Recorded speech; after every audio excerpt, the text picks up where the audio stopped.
was still smoking. Also, reportedly, an Oreshnik missile was launched at the Kyiv region. An Oreshnik missile goes at 10 times the speed of sound. It's hard to convey the sound and terror that Kyiv residents have experienced tonight.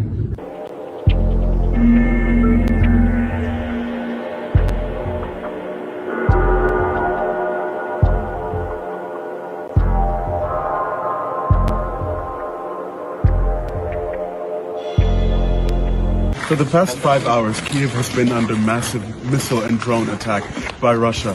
Several districts of the city have been hit by waves of missiles and Shahed drones. In fact, the building that I'm standing at right now was hit by a drone on the 23rd floor. Right now, to the right of me, you can see parts of the engine of the drone that hit the building. While I was here with emergency service workers, they also warned me to get away from the site of the attack because some of the parts of the drone that hit the building might actually be radioactive, as it has recently been reported that Russia has been using depleted plutonium in some of the drones that they've been sending at Ukrainian cities.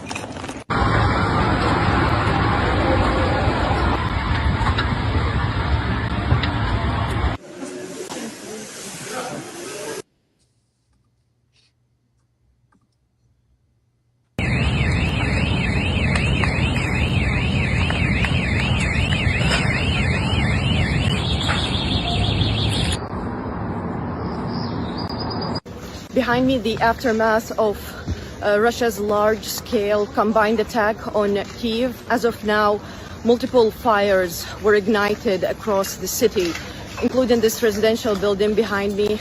I've heard people screaming. I've seen a woman running outside of the building covered in a blanket, and it's a kind of a state of chaos because in this neighborhood alone, Lukyanivka, there are multiple locations that were struck. The local market has completely burned down. It was one of the loudest nights of this invasion, I think, in my opinion.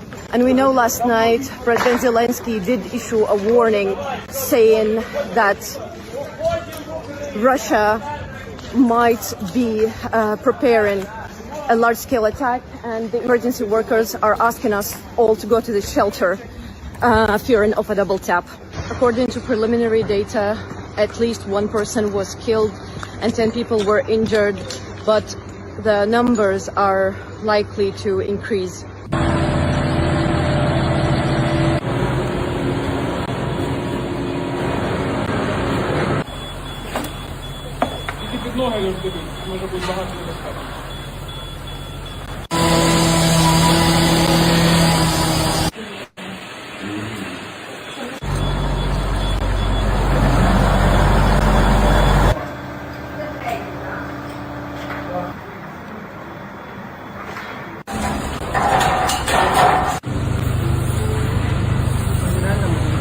I'm in front of one of the more dramatic scenes that we've seen from this morning's attack by Russia on Kyiv, using over 90 missiles and 600 drones, most of which made their way towards Kyiv, overwhelming air defense, and causing scenes like this behind me, a shopping mall used by the neighborhood, used by myself as someone who lives here, and can tell you that this entire region has been destroyed and rebuilt more times than I can honestly count. This being the final nail in the coffin. Everything in the surrounding area, the metro station, the market, the stores, everything that was used by the community is now gone, completely burnt to the ground. The current facts and figures are 82 people injured and 2 killed. Among the injured are 3 children. A big reason as to why the casualty figures don't match the scale and intensity of this morning's attack is because of an early warning given by the U.S. Embassy telling people in Kyiv that a significant attack would happen. That warning came to fruition. It was an intercontinental ballistic missile that attacked Kyiv Oblast, but did warn many people to shelter in place, many going underground early in the morning. To much of their surprise, a massive volley of rocket attacks hit the city in tandem with the intercontinental ballistic missile hitting Kyiv region. We'll now be waiting to see the final numbers and also Kiev's response to this attack. Ukraine always respond on any attacks, but we do it only on military targets. You know, it's about military or drones production of Russia, or it's energy. When they sell energy, you know that they support their army. So, and this is civilians' goals. The museums, schools, just apartments. The Museum of Chernobyl, which was built, by the way, on 40th anniversary. It was built just 1 month ago.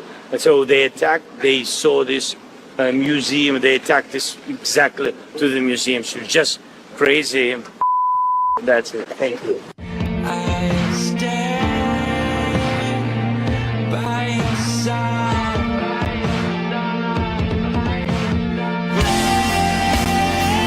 Raise the sound. Safe and sound. Shades of colors are all I see.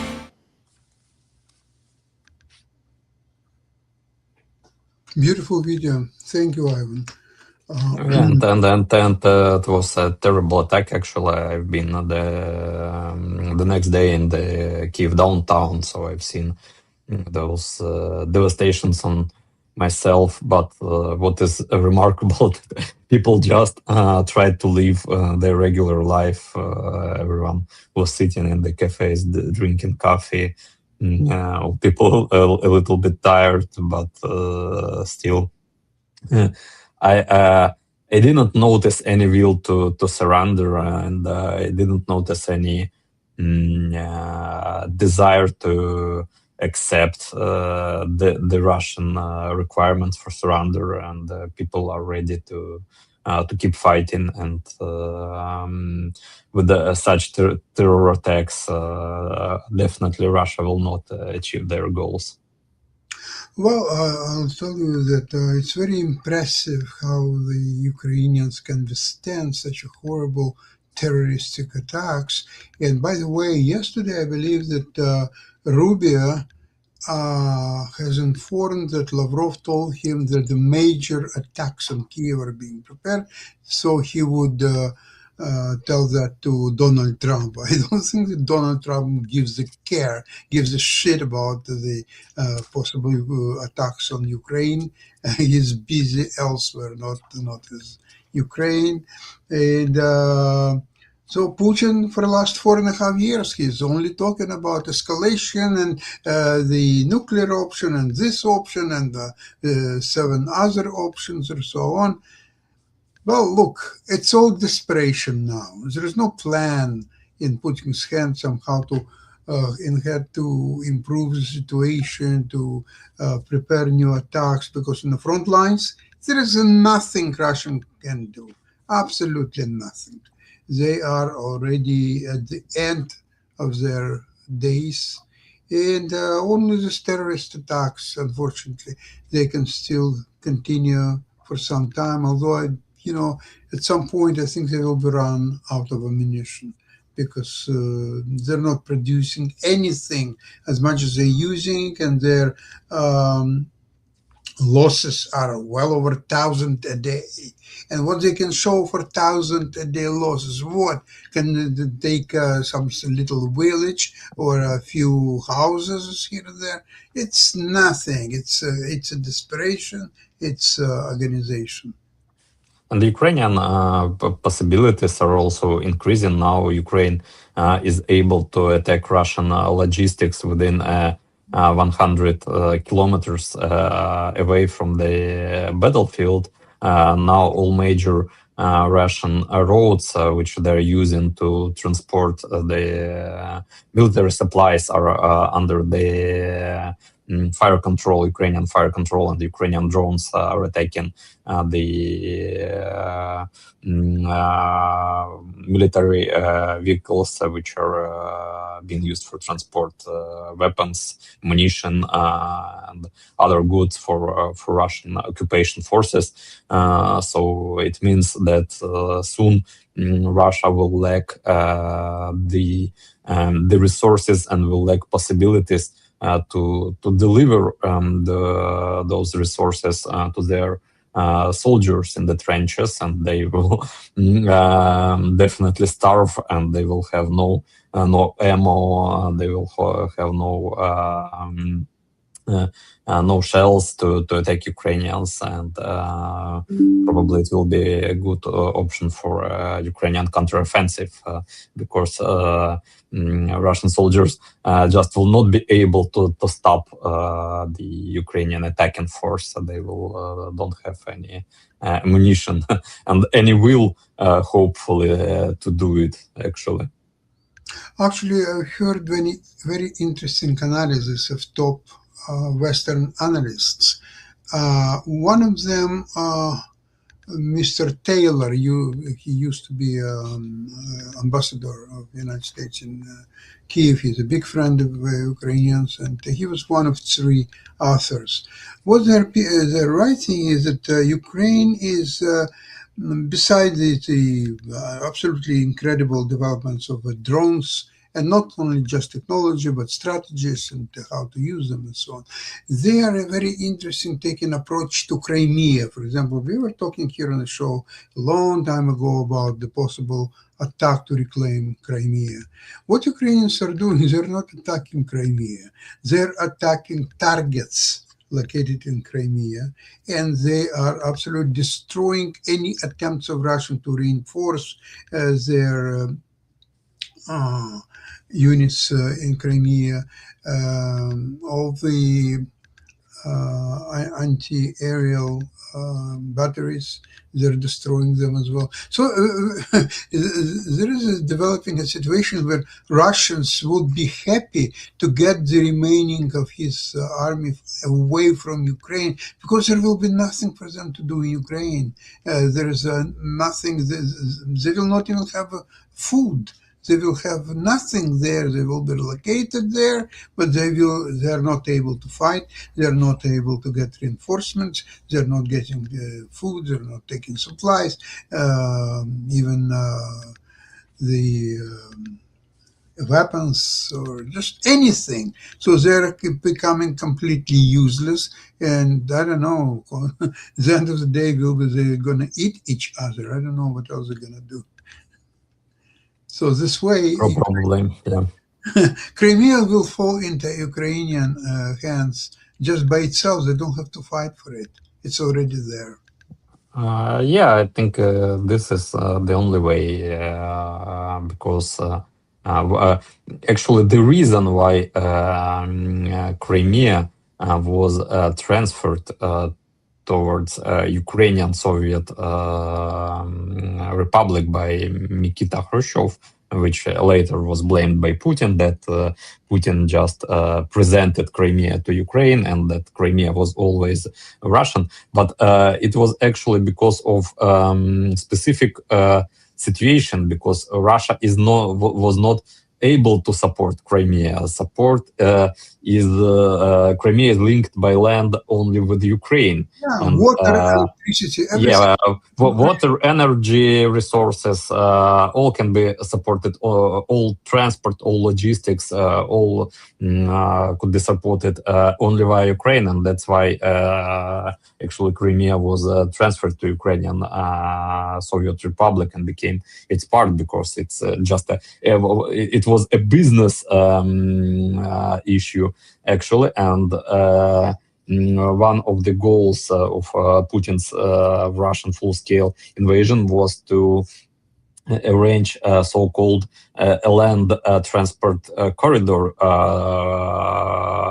towards Crimea, because it was too risky for Russia to support Crimea only by sea, and by that bridge which they built, they vitally needed that transport corridor over the main part of Ukraine to Crimea, and that's why they've occupied the Zaporizhia nuclear plant as well, because it was that nuclear plant which supported Crimea with electricity, actually. But as soon as Russian forces would be kicked off from the Ukraine, the supporting Crimea will become impossible, and their future is with Ukraine anyway. And a lot of people in Crimea actually understand that, and they're waiting for the time when Ukraine will come back to Crimea. Yeah, absolutely. It's just a matter of probably it's happening during this year. I don't think that Russians are in a position to improve their situation in Crimea in any significant way. Well, what else I'd like to discuss the possible talking about peace between U.S. and Iran. I think it's more or less talking about talking, because there is no signed agreement of any kind. It's just it's attempt of Trump to talk stock market to go higher. That's the only thing what he cares about. He doesn't care about anything else. He just takes care of himself, his family, and his friends. And for them to prop up stock market is also a very important thing to do, because on June 12th, there will be the biggest IPO of all time, SpaceX.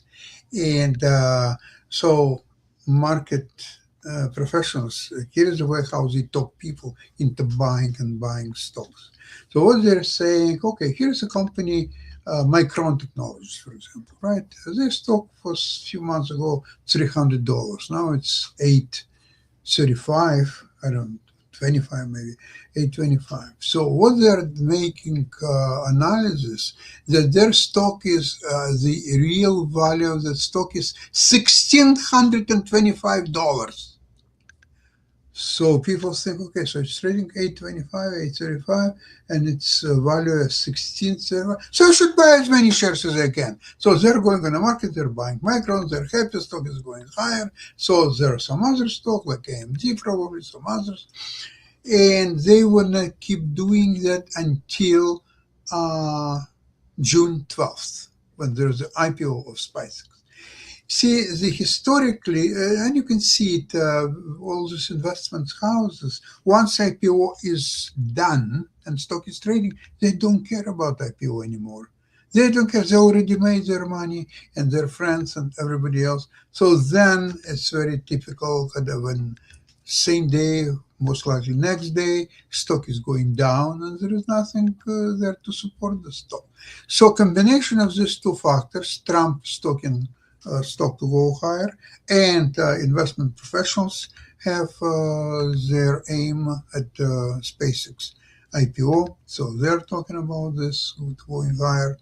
And that's how it all works. So everybody is busy there making money. Nobody cares about Iran or Hezbollah or Israel is a very precarious situation right now, because obviously U.S. will throw Israel under the bus in any scenario. So they will say, okay, we've got our targets, we've got everything, we won, and this and that. So what's their victory exactly is? To get where situation was before the invasion, when Strait of Hormuz were open anyway. So what they're now fighting to get it all open, and that's all what they've done for this 2-3 months old war. How do you see it? And what about the Iran nuclear program? What about? Oh, they forgot about it. Doesn't matter. Yeah. It's actually it was a really strange war, and this war harmed world economy, and it was also a profitable war for Russia, because their economy was going down like on a roller coaster, but thanks to Trump and his war in Iran and the increasing of oil prices, Russian postponed the collapse of their economy for some period of time, and actually it allowed them to keep fighting Ukraine, to keep attacking Ukrainian cities, like we've seen in the video in the beginning of the show, and it's all thanks to Donald Trump and his really stupid war with Iran, and I think a great fail of American intelligence society, of Israel intelligence society, because they were persuaded that killing the top governors of Iran will make Iran surrender, but they didn't estimate that the elites in the Iran are and their governing processes, they're a little bit more not so simple as they concerned, and that's why this war continues. And now, the exit strategy from this war, their main goal is to open that Hormuz Strait, but it was open before the start of this war. So what's it's a really stupid war, actually. And the Iranians' position is that it's actually U.S. who lost the war. And they have to retreat, they have to pay reparations, they have to do everything to please Iran, to unfrozen their cash lying around in different countries, and so on. So this is ridiculous war, it's true. Yeah. Concerning to the goals of that war, which Donald Trump stated in the beginning, to destroy the Iran military potential. It's like a very similar situation with Russian war in Ukraine, because actually Russia committed the same goals: the demilitarization of Ukraine when they started this war, and now Ukraine is has even stronger military than much stronger. Much stronger, with a lot of Western weapons, with the F-16s, with the HIMARS, with own drone technologies and own ballistic and cruise missiles technologies, which thanks to them, Ukraine is able to attack targets like 1,000 miles away from the border of Ukraine. And certain targets, Ukrainians hit twice. Once, and then a couple of weeks later, second time. Just to Yeah. And Iranian military actually is not destroyed. They still have a lot of Shahed drones stockpiled, a lot of ballistic missiles. They can still produce them, actually, because they were preparing. They put their weapon industry deep underground. So the first goal is failed. The second goal, to kill the religious fanatics, governors of Iran. The Khamenei senior was killed, but there came another Khamenei junior, and the government of Iran is still active. So the Islamization of Iran actually also failed. Like Russia, they've specified the goal to denazification of Ukraine, because they considered Ukrainians as Nazis, because Ukrainians were wanted their own country. They wanted sovereignty from Russia. They wanted Ukrainian language to be the only language in Ukraine, but not Russian language. And Russians failed with that goal. And the people in Ukraine who are more pro-Ukrainian, who started to speak Ukrainian language, who wanted Ukraine to be separate from Russia, even increased because they've seen that Russia is enemy. Those people who before that considered that okay, Russia is our neighbor. Maybe we have some relatives in Russia, a lot of relatives in Russia. We are calling them each New Year and Christmas holidays, greeting them with them, and now people in Ukraine here who has relatives in Russia, they don't speak with them at all. They consider them crazy, crazy imperialists. They are just so angry on Russia, and they don't such neighbor. So the same goal. Russia failed in Ukraine, and a similar goal making Iranian people to fight against their government. Also, Putin wanted the same. He addressed the Ukrainian military in the first hours of his invasion.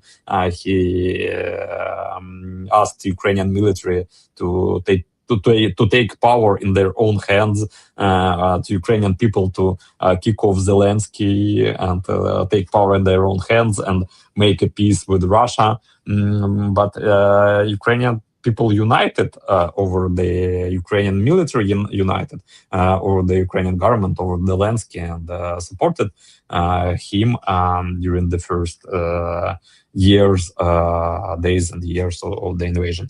And the goal, I think, what was the most important goal, and actually it was the similar goal with the Israel, is to stop Iran from developing their nuclear weapons program, because in case Iran tried to create a nuclear bomb, it could be a real disaster for Israel, for the whole region, because they're really fanatic state, and they could use that nuclear bomb as a weapon of aggression, not as a weapon of deterrence. Actually, like the major states who possess nuclear weapons, they considered them to be weapons of deterrence. But Iran was the real only country who obviously could use nuclear weapons just to destroy Israel, for instance, because you don't need a lot of nuclear bombs to destroy Israel. Israel is a very small country, and you don't have to have intercontinental ballistic missiles. Yeah. Iran had all the possibilities to destroy Israel with nuclear bombs, and this goal is not achieved at all.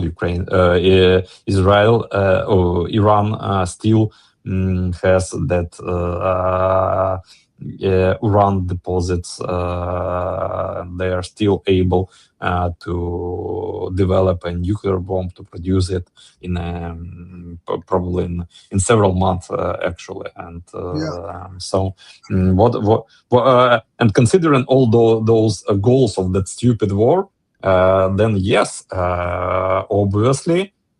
Iran is victorious over the United States, because United States failed all those goals, and beside that, they've get an oil crisis in the world. They've got a blockade of Hormuz Strait, the problems with oil supplies, and now they have just to end this war on the condition that Hormuz Strait will be free, and there will be no special additional payments for the oil tankers who goes over the Hormuz Strait. It will be a great success for Donald Trump to end the war on such conditions. But Iran actually doesn't want so it's just a really stupid war. Yes, and I want to mention something before we end. Last week, I've heard congressional hearings about upcoming budget for Pentagon, and they're asking for more and more money, and their explanation is that their stockpile are depleted, so they have to rebuild this missiles, the Tomahawks, and just name it, almost any category. And so the representatives were asking very pointed questions. So they're saying, so last summer you had 12 days war, and your report was that Iranians military is obliterated. It's all done. There is nothing left. That's what you said. And now you said there is a new war, there is stockpiles depleted, you need ammunition, and that will take to build certain type of ammunition, it will take years to rebuild. So were you lying then last summer, or are you lying now? Because you're saying again that Iran was obliterated. There is nothing left. There is no fleet, no air force. Nothing is left. What's the matter with you? What are you thinking that American people will give you? Okay, here is $1 trillion. Here is $1.5 trillion. Here is $5 trillion. Do it, build it, or so. No, it's not going to happen like this. It's not, because you are not showing any results for the $1 trillion what you are using. There are no results. You better learn from Ukrainians how to build the drones and fight Iran with drones. It's a much more economic means to win the war, and you don't need $1 trillion to build the drones.